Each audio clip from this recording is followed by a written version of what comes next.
Today we are really excited. We're launching our expansion to Diablo 3. It's called Reaper of Souls, and I'm here to talk about that.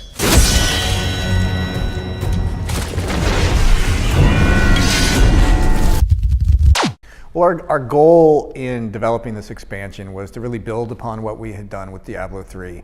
We've spent a lot of time playing the game, having it focus tested. We have read the forums and read Reddit, and we listened to our fans, and we really wanted to get a sense of what do the players want next from Diablo 3. So with that in mind, we've really focused on making some big changes to the game to give players a better experience, and also introduce a bunch of new features that really open up the game and present new things to do. The new expansion will, for one thing, we have a new addition to the story. So we have Act 5, which takes place, it starts out in the Gothic city of Westmarch, which is sort of the capital of human power in Sanctuary.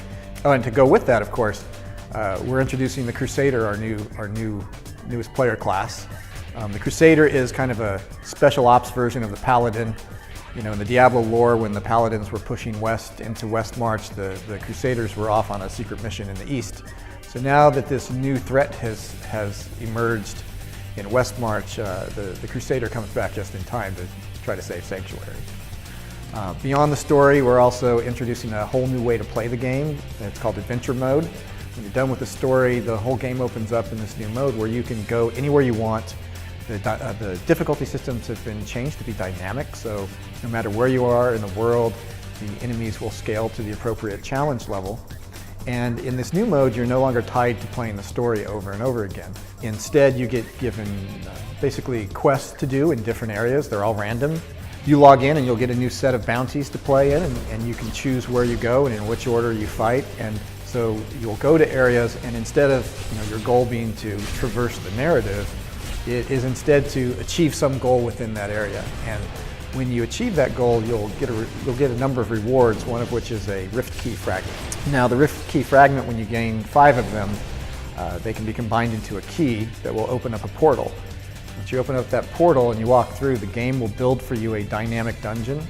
Essentially, it will pull from all the elements of the game and build you a 10-floor dungeon. Each floor of the dungeon can be completely different. So you might, go from the cathedral to the oasis to somewhere in heaven. You never know where you're going to end up. And it's not just the location that's different, but we also randomly change the visual appearances. So you could end up in the oasis with a blood orange kind of look, or you could end up somewhere in like the crater, only all the lights are out and the fog is black and it looks nothing like what you're used to. And then on top of that, we throw in random monster populations that you won't find in the regular story part of the game. So, in the story, every monster kind of belongs to a certain area and a certain part of the story. In the NEPHALEM rifts, we break all the rules there, and so you will encounter numbers of monsters and combinations that you've never seen before. And so these things are kind of infinitely repeatable. And so Adventure Mode really takes kind of the established gameplay and turns it on its ear and gives you a whole new way to play the game.